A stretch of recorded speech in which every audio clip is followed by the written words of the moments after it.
Hello. My name is Luna. 6 years.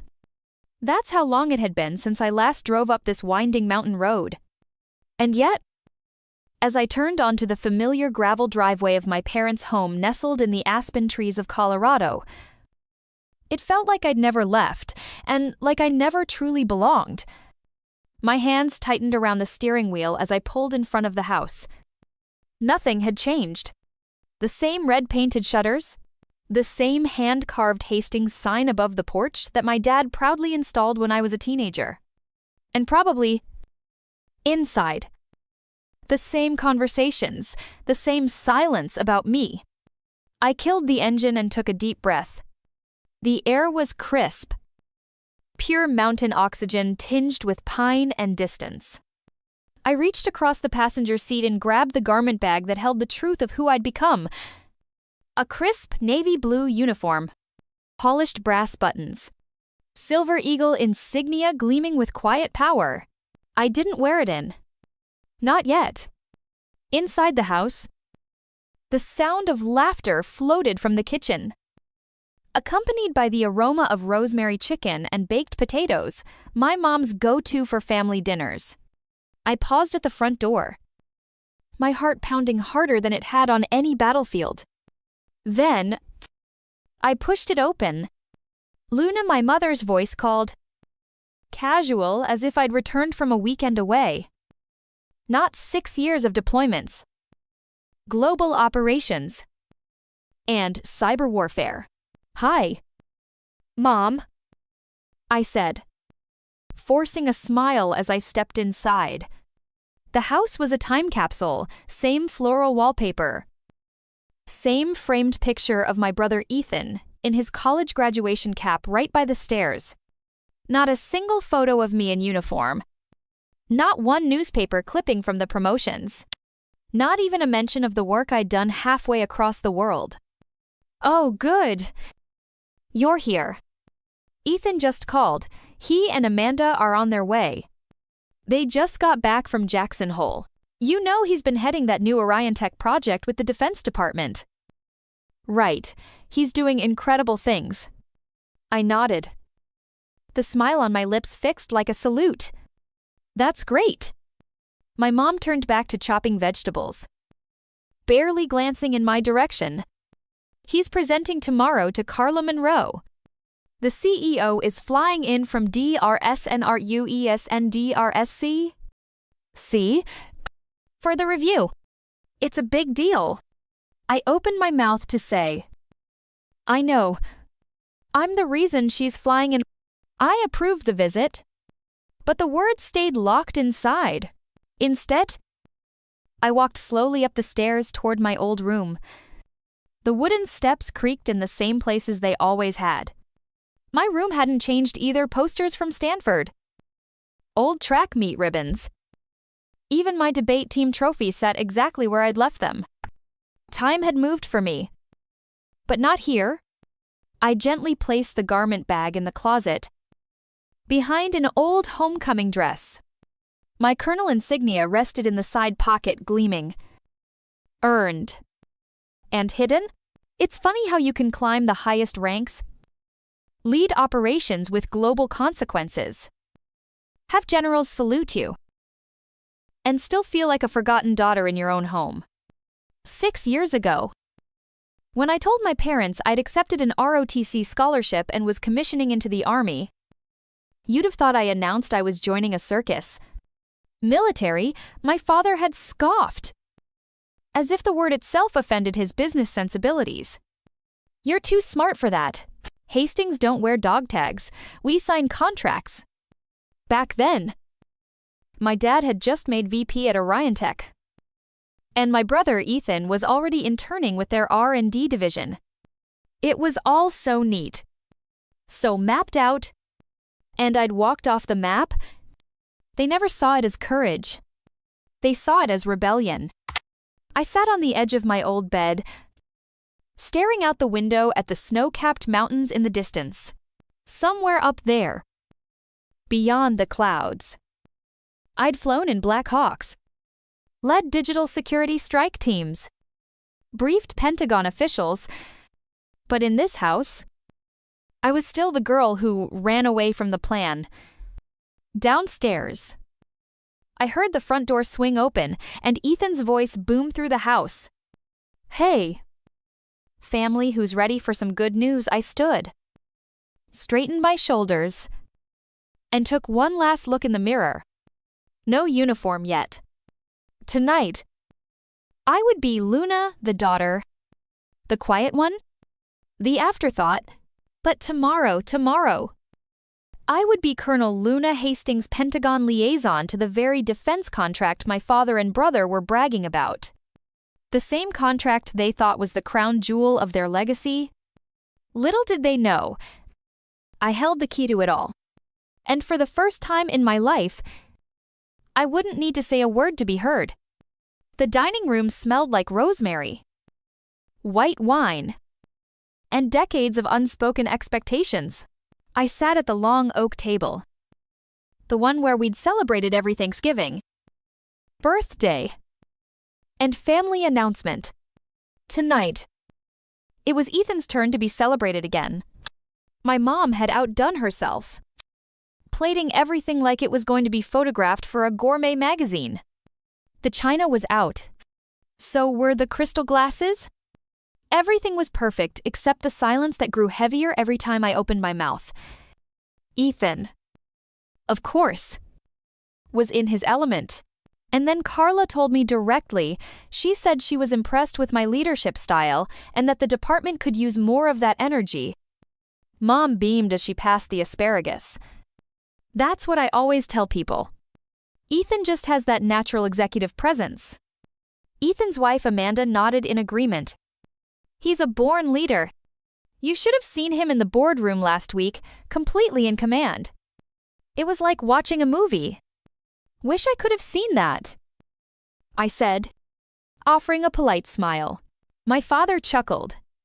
Well, not everyone thrives in that kind of environment. It takes a certain kind of mind strategic. Forward thinking. He didn't look at me. But the implication was clear. And old. So, Luna, Amanda said with forced cheerfulness, are you still stationed overseas? Or stateside now? I replied, keeping my tone even. Working with the Pentagon. There was a pause. Then Mom quickly redirected. Did you hear about Ethan's Team 12 direct reports now? Including 2 engineers who've been with the company since before he was in middle school. That's respect. Ethan waved a fork modestly. They were skeptical at first. But once they saw my systems plan, they got on board. You know. Dad added. There's talk that if this new project with the DoD goes well, it could mean a VP slot for him by next quarter. Especially if the CEO's impressed tomorrow. Amanda touched Ethan's arm. She already is. That's great, I said, taking a sip of water to hide the bitterness rising in my throat. They didn't know none of them knew that I'd be in the boardroom tomorrow morning too. But I wasn't there to present. I was there to evaluate. Dad turned to me suddenly. You're still at the same rank. Right. What is it, Captain? I smiled. Lips tight. Nut kite. Still moving around a lot, Mom asked. In that tone she used when describing something mildly tragic like chipped china or a lost sock. I just think it's hard. Never settling down. Ethan and Amanda just closed on a beautiful home outside Boulder. 3 bedrooms. Amanda said proudly. Big yard. Mountain view. Mom gave me a look, half pity, half judgment. It's good to put down roots. Build equity. You can't do that if you're always traveling or deployed, I replied, placing my fork down. But sure. That too. Ethan smirked. Come on. Sis? We know the military is fine and all, but it's not exactly strategic. It's follow the orders. Check the box stuff. Real leadership happens where innovation is born. He blinked. Is that what you think I do? Well, he shrugged. It's not like you've ever shared much. That was fair. I guess. I had stopped sharing a long time ago. After the third time, they changed the subject when I mentioned my work. After my commissioning ceremony, invitation was ignored. After they framed Ethan's analyst award and put my bronze star in a drawer, you know, Mom added, Luna's always been bright. That's why it was such a disappointment when she didn't go into law or business. You had offers. Remember Georgetown? Wharton. That was never my dream. I said. Dad waved it off. People your age don't know what they want. That's why we guide you. Show you what works. What worked for you? I corrected gently. The air went still. Then Dad looked at Ethan and said, So, tomorrow's a big day. Full project review. Carla's even bringing someone from the Pentagon. A colonel. I think. Or maybe a major. One of those.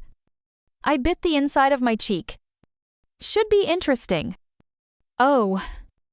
I doubt they'll send someone high-ranking. He said dismissively. Just a formality. They come in. Check the boxes. Nod along. And leave. Ethan leaned in. Hopefully they stay out of the way. We've got real work to do. That was the moment it hit me, not the insult. Not the ignorance, but the certainty they carried that I couldn't possibly be the one they were waiting for. The person with final say on everything they'd built their careers around. Dessert came. A fancy tiramisu Amanda had picked up from a bakery in Vale. The conversation returned to ski trips, investor brunches, and weekend plans in Aspen. No one asked me about my last deployment, or the cyber attack I helped intercept, or how my signature was now required on every classified document tied to their $900 million contract.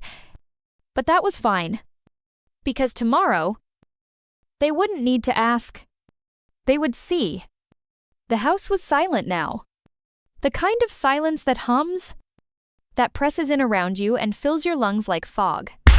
I lay on my old bed, staring up at the ceiling where the faint glow of plastic stars still clung, long past their usefulness. As a kid, I thought they were magical constellations of possibility. Now, they just looked dim, forgotten. Somewhere down the hall, my parents' voices floated through thin walls. Soft. Muffled.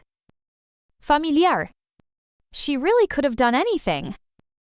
My mother was saying, it still hurts sometimes. All that potential. She made her choice. My father replied, can't change that now.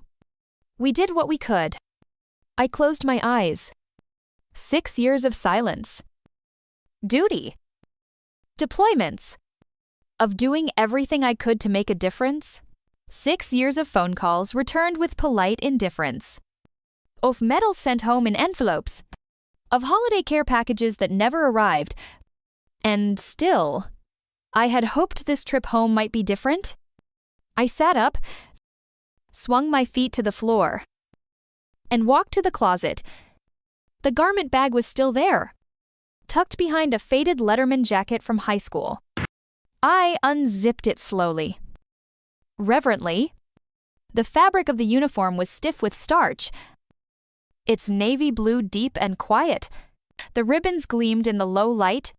Service stripes. Campaign medals. Cyber Command insignia. And at the collar twin silver eagles. Colonel. The youngest in my division. And no one here knew. My fingers traced the rank. And with it, a memory bloomed sharp. Vivid. Alive. I was 20 when I told my family I'd been accepted into the ROTC program at Stanford. It would cover tuition and give me a path. Not just a career, but a mission My mother had looked stunned. My father, he laughed, actually laughed. You, he'd said. The army, that's for kids without direction. You've got brains. Luna. Use them. Come intern at Orion Tech this summer. I'll pull some strings. I remembered how my voice shook. Dad. I don't want that. I want to serve. He hadn't spoken to me for 3 days after that. And when he finally did, it was only to say, don't expect me to sit in a folding chair on some parade ground while you play soldier. He never came to my commissioning. But someone did. General Monica Rivera. Back then, she was Colonel Rivera, my ROTC instructor and mentor. She drove 6 hours across the state to stand beside me, to pin that second lieutenant bar on my shoulder. You have something most don't. Luna. She'd said, you see what's coming before it arrives. That'll take you far if you trust it. She was right. At 23, I was handpicked for a cyber defense task force. At 25, I led a multinational team that dismantled a hostile digital network, infiltrating military infrastructure. At 27, I briefed generals and White House advisors. At 28, I became a full colonel. And every step of the way, my family never knew. Maybe part of me wanted it that way. To succeed without their permission, to build something without the weight of their expectations, suffocating every decision.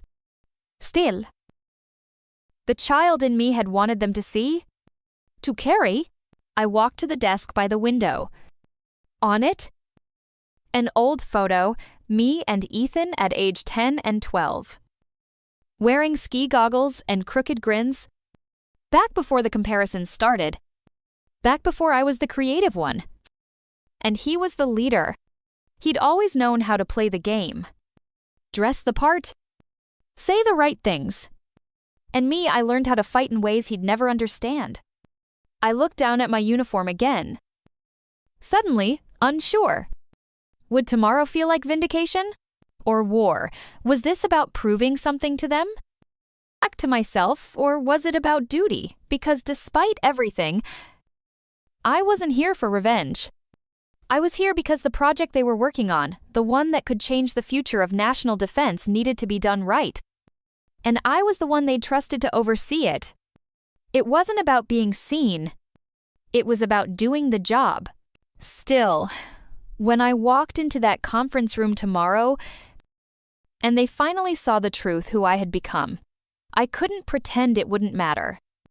I zipped the garment bag shut, hung it carefully back in the closet, and sat back down on the bed. Outside, the wind moved through the aspen trees, whispering in a language I used to understand. Inside, the house creaked and settled around me like a weighted blanket of history, and somewhere between the silence and the stars, I made peace with the storm I would walk into at dawn. Tomorrow, I would not be the quiet daughter or the forgotten sibling. Tomorrow, I would be Colonel Luna Hastings. And they would finally see what they never wanted to believe. The sun was barely up, casting a golden haze over the snow-capped Rockies. As I pulled into the parking lot of Orion Tech's Denver headquarters, the building rose like a silver blade against the pale winter sky, sleek, cold, and unmistakably corporate. Glass and steel and power. A monument to everything my father and brother had built their lives around. But today, I wasn't here to admire it. Today, I was here to lead. I pulled into the reserved space marked DoD Liaison, Project Tempest. That was me. I stepped out of the car.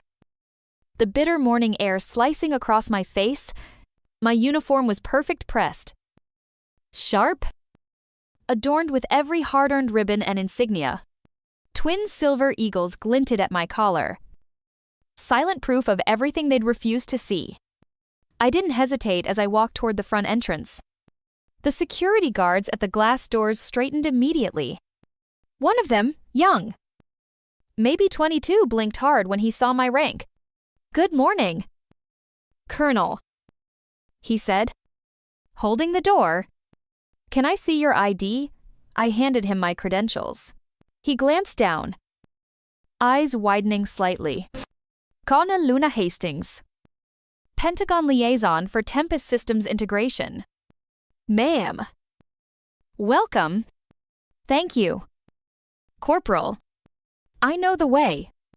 The polished floors echoed under my boots as I walked through the lobby. Employees slowed as I passed, whispering. Some nodded. Others stared. No one looked away. By the time I stepped into the elevator, I'd gathered a trail of attention without saying a word. 10th floor, executive suite. The doors opened to a hallway lined with framed articles, tennis sarian, stock photos of satellites, and commemorative plaques. At the far end, the boardroom where the project review would take place in under an hour, and standing by the coffee station, skimming something on his tablet, was Ethan. He didn't notice me at first. But then he looked up. His face froze. Luna. His voice was thin, as if the oxygen had suddenly vanished. What are you doing here? Why are you wearing that? I gave him a steady look. Morning, Ethan. I'm here for the Tempest Project Review. He blinked, eyes flicking to my rank. Then he laughed, but it cracked halfway through. Wait, you're kidding.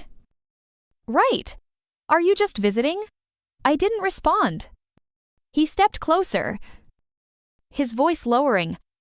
Luna, you're the liaison, the colonel they've been prepping for. I offered a polite, professional smile. You'll get a formal introduction in the meeting. He stared at me, mouth slightly open. Then looked down at his tablet, probably rereading something that suddenly felt very different. Before he could respond, I heard another voice behind me. Luna, I turned. My father stood there, flanked by 2 other executives. He looked freshly shaved, in a tailored navy suit, every bit the power player he believed himself to be. And yet he looked confused. No, not confused. Nervous. Why are you in uniform? He asked, eyes darting to the men beside him. What's going on? I'm heading to the boardroom, I said. The review starts in 20 minutes. My father's brow furrowed. You're attending the meeting. One of the executives, Barbara Monroe, the head of legal, stepped forward with a startled expression. Colonel Hastings, I wasn't aware you'd be joining in person. We were told the Pentagon liaison might join remotely. I extended a hand. Pleasure to meet you, Miss Monroe. I decided to attend on site. I'm visiting family. The moment the word Colonel left Barbara's lips, my father's expression shifted. Disbelief, calculation, discomfort. Colonel, he repeated, barely above a whisper. Yes, I said calmly. I'll see you inside. I walked past them toward the boardroom, leaving their stares trailing behind me like ghosts. Inside, staff were setting up 7 deblaned prosinixturdy R Terd and Tatus and Talbin, and staff were setting up water pitchers, presentation screens, handouts.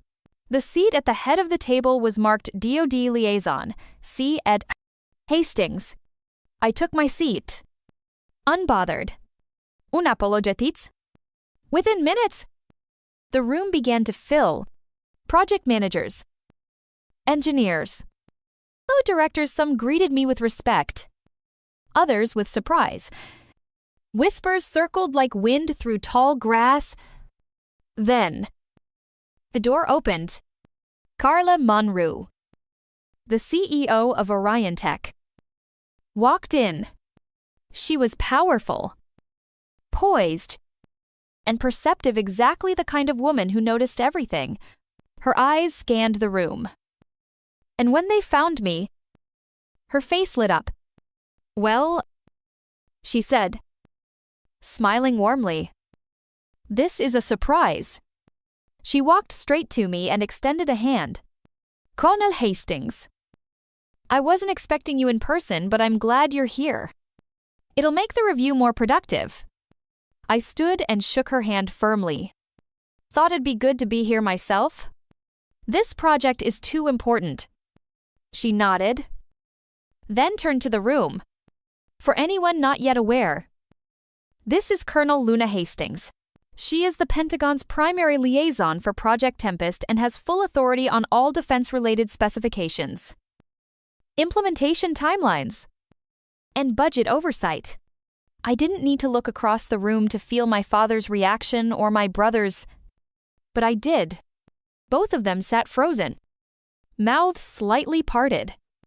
The truth had landed, and for the first time in my life, I didn't have to say a single word to be seen. The air inside the Orion Tech boardroom had shifted.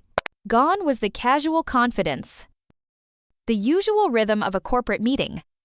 In its place, stillness, anticipation, the kind of silence that happens right before a storm redefines the skyline. I sat at the head of the table. Not by accident, not by entitlement, but because I had earned it through deployments, decisions, and decades of proving what no one at this table ever expected me to prove. Across the room, my father sat rigid, eyes bouncing between me and Carla Monroe like he was trying to solve a puzzle that couldn't possibly be true. My brother Ethan, hands folded tightly in his lap, looked pale. He wasn't just surprised, he was afraid. Carla broke the silence. Colonel Hastings will be overseeing our entire integration for Project Tempest.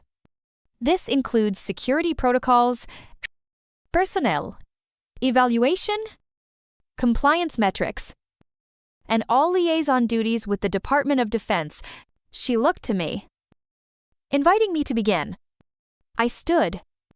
Behind me, the screen flickered to life with the Pentagon seal and the title Project Tempest, Operational Review. Good morning, I began, my voice calm and composed. Over the past 6 months, Orion Tech has made significant strides in its defense cybersecurity initiative. However, there are still critical vulnerabilities that must be addressed before Phase 3 can begin. I walked through a series of slides, system architecture, risk metrics, a few anonymized breach simulations. I didn't dumb it down. I didn't soften the data. This wasn't show and tell. This was war on invisible battlefields made of code and consequence. As of now, I continued, the Pentagon has flagged 3 key concerns: latency inconsistencies during overload simulations, lack of redundancy in core firewall structures, and insufficient onboarding documentation for civilian integrated systems. Several executives scribbled notes. A few exchanged nervous glances. And then it was Ethan's turn to present. He stood slowly, walking to the screen like it weighed 100 pounds. His hand trembled slightly as he tapped through his slides.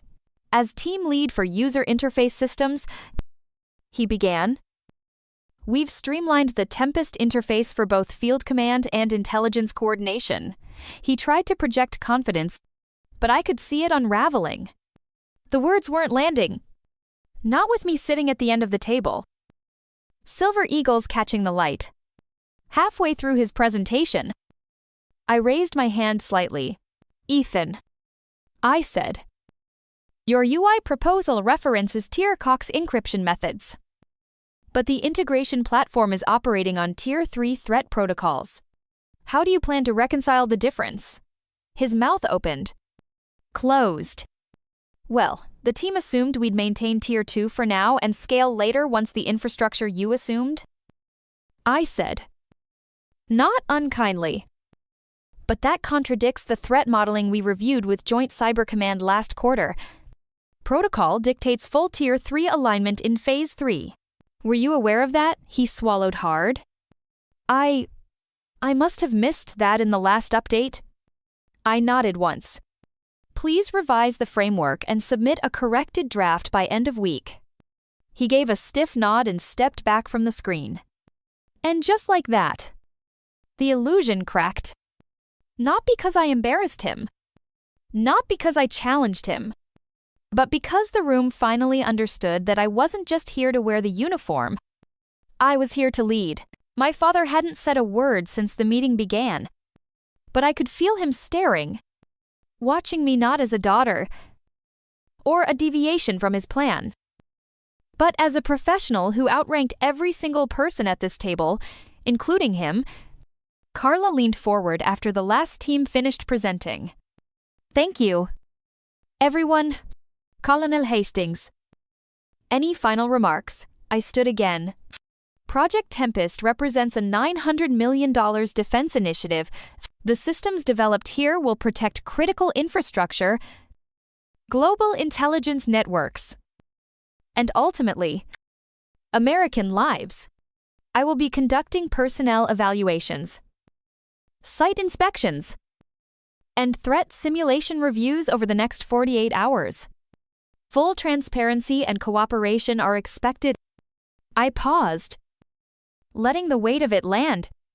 This project will not move forward until the Department of Defense is fully confident in its performance. I trust we're aligned on that. Heads nodded. Voices murmured in agreement. Meeting adjourned. As everyone rose to leave, Carla approached me privately. You were flawless, she said. They were expecting someone twice your age and half your clarity. Thank you, I replied. It's not about age. It's about being prepared. She smiled. Your father must be very proud. I glanced over at him, still seated, staring blankly at the screen as the Pentagon logo faded. We'll see, I said softly. The room emptied out slowly. Ethan lingered near the door, watching me with something that looked like awe, or maybe fear. Maybe both. My father was the last to rise. He didn't say a word, just looked at me. The way you look at a locked door you've walked past your entire life, never realizing it opened toward you. Not away. For the first time in my life.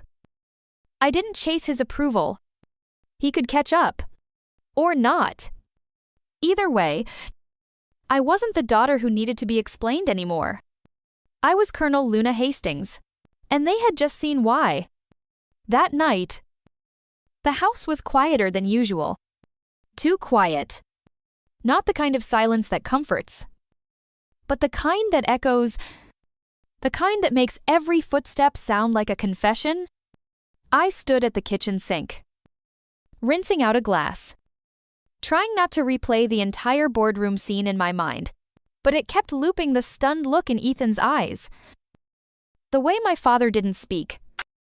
The shock rippling through the team when they saw me not just as Luna, but as Colonel Hastings. I hadn't planned to come home after the meeting. Honestly, I expected to drive straight to base housing in Colorado Springs, crash for the night, and pretend like none of it mattered. But something pulled me back here. Maybe habit. Maybe hope. I heard a soft creak behind me. I turned and saw my mother standing in the hallway, wrapped in a faded cardigan, her hair loose around her shoulders. She looked tired, like she'd aged 5 years since this morning. She didn't speak right away. Just watched me with the kind of look that mothers wear when they're unsure if they're allowed to be proud. Did you really run the entire operation? She asked finally. I nodded. 3 rotations overseas. Then 2 years at the Pentagon. Her eyes dropped to the floor. We thought you were in logistics. Or support. Something quiet. I know what you thought. I didn't know how to ask. She whispered. Didn't know. I turned. My voice sharper than I intended. Or didn't want to know. She flinched a little but didn't retreat. You stopped calling. Luna, she said. Voice cracking. You stopped writing back. After a while, We figured you didn't want anything to do with us. I set the glass down. I stopped calling because every time I tried, it felt like I was trying to earn something I was never going to get. She was quiet again. Then your father, he was never good with emotions. But that doesn't mean he wasn't watching. He knew about your medals. He just couldn't understand why you'd choose that path. And Ethan, he's not your enemy. Sweetheart. He lived the life we expected you to live. And when you didn't, it confused everyone. Right. I said bitterly. Because heaven forbid your daughter becomes a colonel instead of a corporate executive. She crossed the room slowly and placed a hand on my shoulder. Her touch was gentle. Hesitant. As if unsure if she had the right. I'm sorry, she said quietly, for not seeing you sooner. We stood like that for a long time. Then the front door opened. I heard the sound of keys hitting the counter. Shoes kicked off. And then, Luna Ethan's voice. Closer than I wanted. I turned as he walked in. Still wearing his button-down from work. Though the sleeves were rolled up now. He looked exhausted. Can we talk? He asked. I didn't answer right away. But something in his eyes, something vulnerable, moved me. I nodded. And we stepped onto the back porch. The air was crisp. The stars above us were sharp and unblinking. Ethan leaned on the railing, staring out into the dark yard. I didn't know. He said simply, "That's obvious. No." I mean, I didn't know how wrong I'd been. I stayed silent. I used to think you were just rebellious. That you were trying to prove something. But today, he exhaled. Today, I realized you weren't trying to prove anything. You were just doing what needed to be done. And I missed it. I looked at him. You didn't just miss it. You mocked it. You belittled it every Thanksgiving. Every birthday call. You acted like my life was some phase I'd grow out of. He nodded. I know. And I hate that. Silence settled between us like fog. Then he said, but when you asked that question in the boardroom about the encryption tiers, I felt something I've never felt before. What respect? Real. Bone-deep respect. I looked away. I didn't come here to change your mind. I said finally, I came here to do my job. He nodded slowly. You did both. A long pause. Can I show you something? He asked. Sure. He pulled out his phone and opened an old photo, one I hadn't seen in years. The two of us in our dad's garage. Standing beside a half-built robot we'd tried to enter into the regional science fair. I was maybe 12. He was 14. We were smiling. Before we became what we became. He said softly. We built things together. I swallowed hard. Yeah. I whispered. Before everything. Ethan put the phone away and reached out.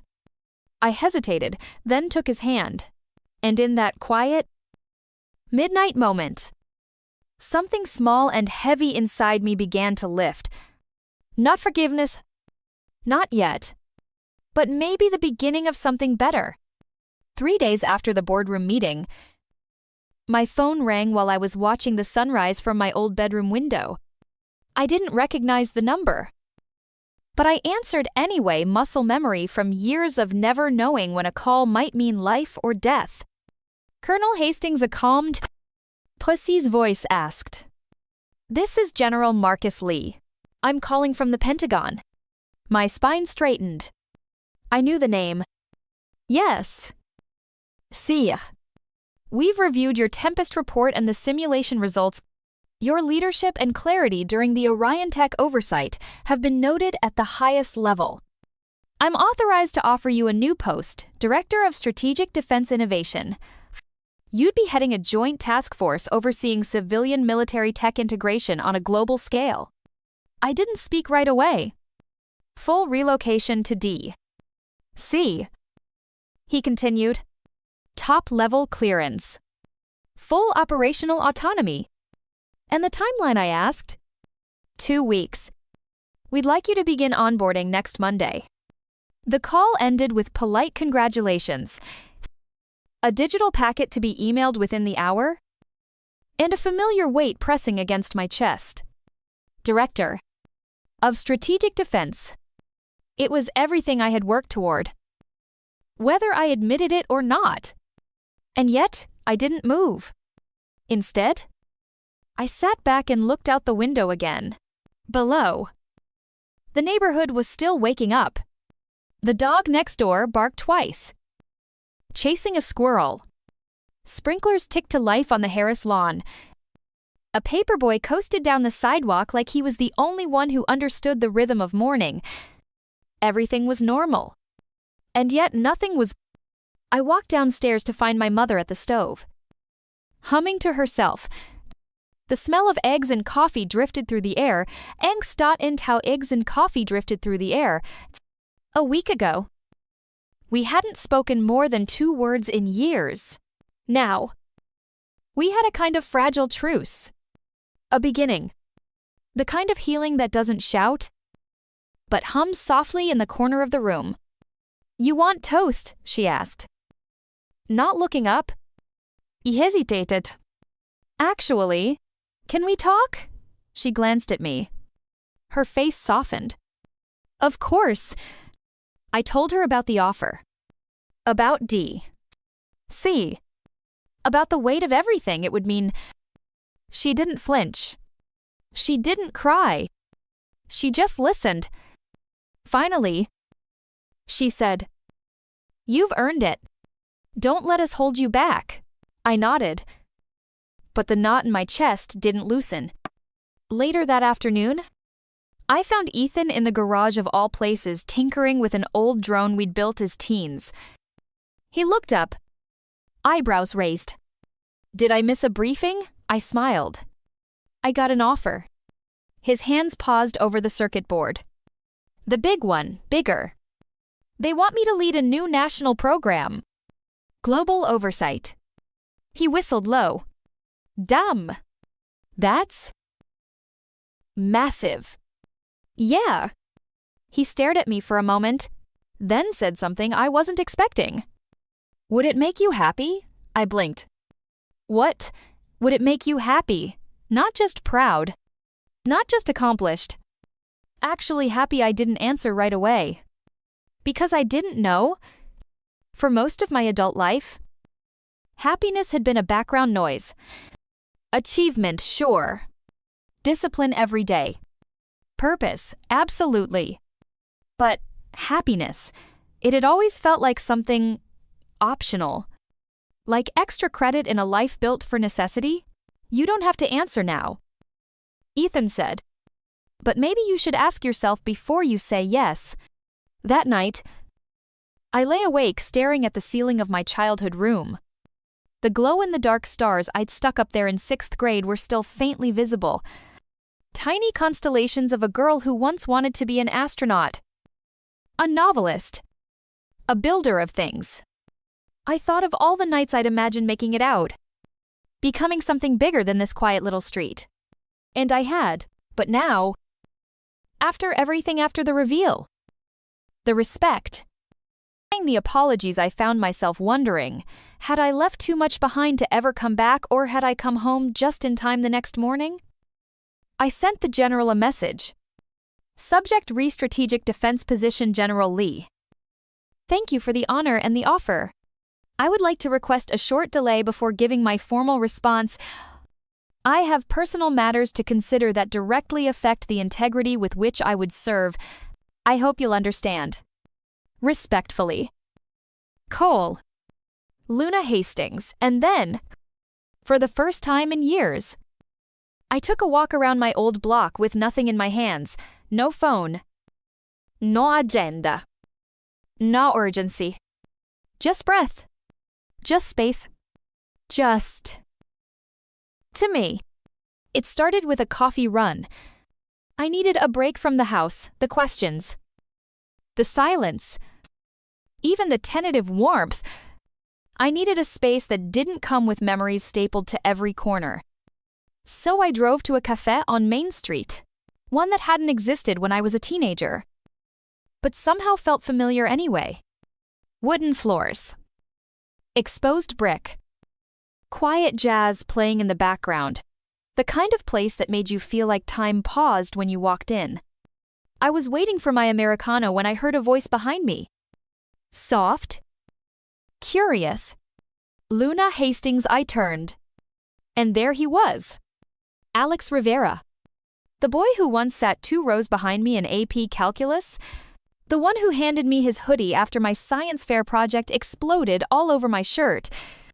The one who, in senior year, wrote a poem about a girl with storms in her eyes and silence in her hands but never said it was about me. He looked older. Of course. A little weathered. But still, him same kind eyes. Same, slightly crooked smile. He was holding a laptop bag and a cup of tea. Alex, I asked. Half smiling. You still in town? Yeah. Moved back a few years ago after grad school. Got tired of pretending New York City didn't make me want to scream. I laughed. I get that. You look, he paused, tilting his head. Fierce. But in a good way. Like someone who's been through hell and came back with a medal. I blinked. Because that's exactly what had happened. We found a table in the corner. And before I knew it, we were 2 hours deep into a conversation that felt like a lifeline. He asked questions not about my title. Not about the news articles or medals, but about me. About books I still read. About what music got me through the worst years. About whether I still wrote in the margins of library books just to feel like I left a mark. I remember how quiet you were in high school, he said at one point, stirring his tea. But it wasn't a shy kind of quiet. It was something else. Like you were watching everything, collecting it all. I looked down, surprised by how easily that truth slid into my chest. He kept talking.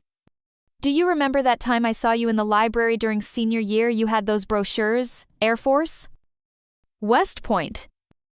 Navy, and I asked what you were thinking of doing. I nodded slowly. I said I hadn't decided. And then you looked me dead in the eye and said, but I'm going somewhere. I smiled. Yeah. I remember. He leaned forward slightly. I always knew you would, but I didn't think I'd ever get to see what became of you. That did something to me. Because in all the noise of the past few days, family tension, medals, meetings, I hadn't once thought about the people who had seen me clearly before I became anything.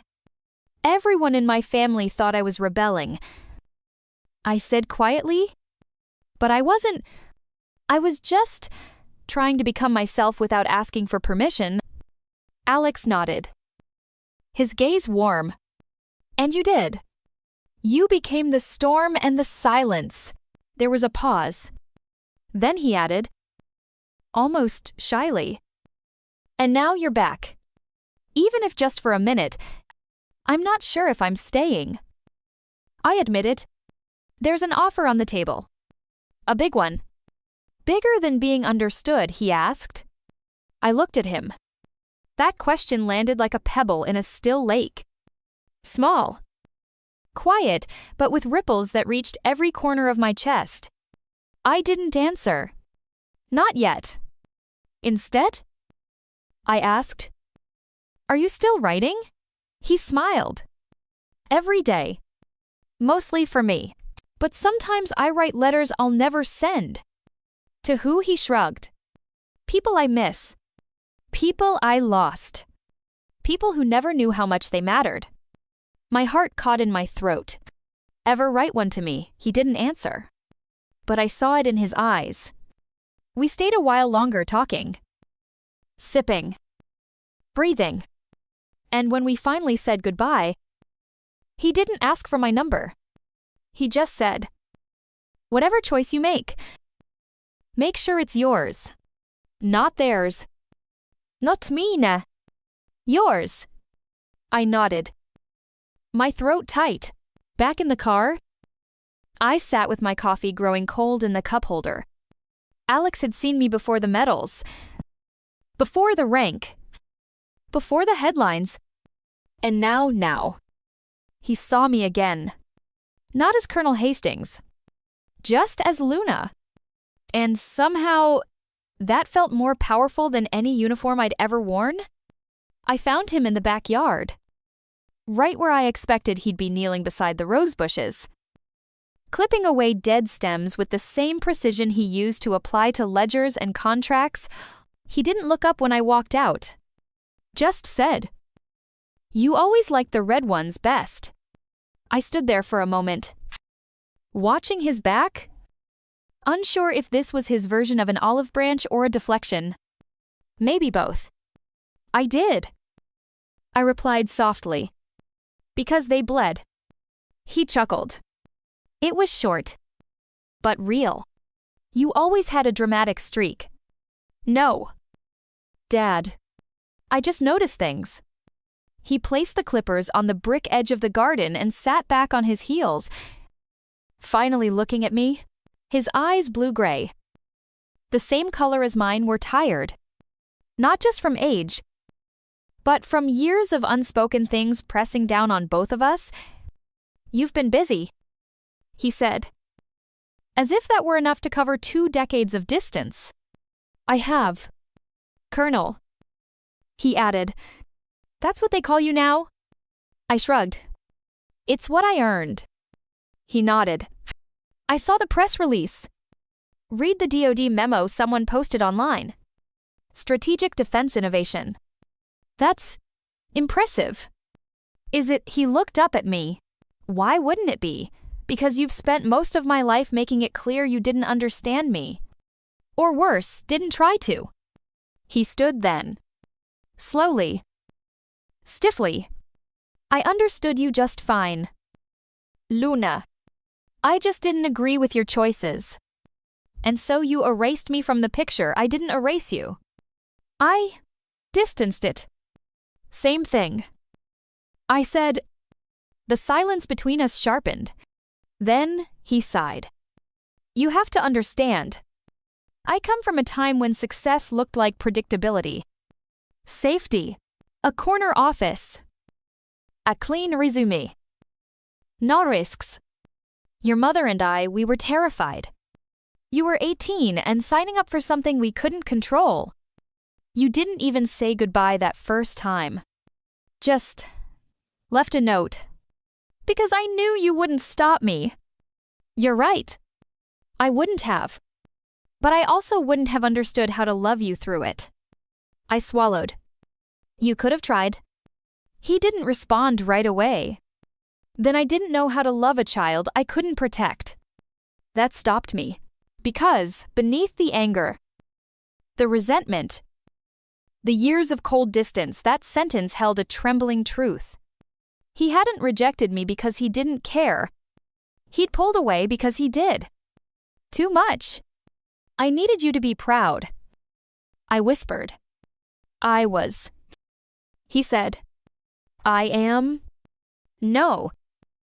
Dad. You were proud of the idea of me?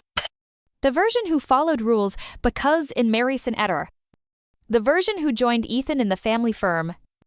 You were never proud of the one who wore combat boots and carried trauma in her duffel bag." He closed his eyes for a moment, like he was trying to slow time, then opened them again. I didn't know how to reconcile the girl who built robots in the garage with the woman who flew Black Hawks in a war zone. It scared me. Why? Because if something happened to you, I would have broken. And if I let myself be proud, I'd have to admit how much I loved what you became. Tears burned behind my eyes. "I didn't need you to agree." I said, "I just needed you to see me." He stepped closer. "I see you now." I studied him. The lines on his face, the shake in his hand, the humility it took for a man like him, prideful, stoic. emotionally sealed to stand here and say those words. Do you? I asked. He nodded. I see the soldier, the strategist, the daughter, and I see a woman who became more than I ever dreamed because she didn't ask for permission. For the first time, I let the tears fall. He opened his arms awkwardly, like a man unsure if the invitation would be accepted. I stepped into them, and for the first time in over 20 years, my father held me. It wasn't perfect. It wasn't polished, but it was real. Later, as we sat on the porch drinking lemonade in silence, he said something I'd remember forever. You were never a disappointment, Luna. I just didn't know how to be a father to someone who didn't need my map. I looked at him and smiled. I never needed your map, I said. I just needed you to believe I'd still find my way. The Pentagon gave me exactly 1 week to make my decision. 7 days to weigh a lifetime of ambition against the fragile beginnings of healing. 7 days to ask the question most people avoid their whole lives. What matters most? Once the noise fades, I spent the first 3 days walking. Miles and miles through the old neighborhoods of my childhood, past the baseball field where I used to read novels instead of watch the game. Past the bridge, Ethan once dared me to jump from into the creek, and I did. Because I wanted to prove I was brave enough. Past the graveyard where my grandmother's name is etched into stone, next to my grandfather's and death's. This town had always felt too small when I was young. Now, for the first time, it felt just right. Not because I fit in, but because I understood that I never needed to. I thought about my mother, humming in the kitchen again. I thought about Ethan, his quiet apology, his open heart. I thought about Alex Rivera, who reminded me that being seen is more important than being saluted. And I thought about my father, who, for all his failures, had finally found the courage to tell me he was proud. The fourth night, I drove to the nearby hilltop, the one that overlooks the whole town. I used to come here after high school finals, when I didn't know who I was yet but knew who I didn't want to be. Now, I sat in my Jeep and opened the email. Subject: Final Confirmation. Strategic Defense Post Colonel Hastings. Per our conversation, please submit your final acceptance or declination by Friday, so mention any to the 16 any to the section. 6:0 p.m. EST. We remain honored by your consideration. Jen. M. Lee. I typed the reply 3 times and deleted it every time. What would people say if I turned it down, that I wasted potential, that I gave up a seat at the table most never even glimpse? Maybe. But I'd also be able to wake up without armor, without war in my body, without wondering if I had to earn love with achievement.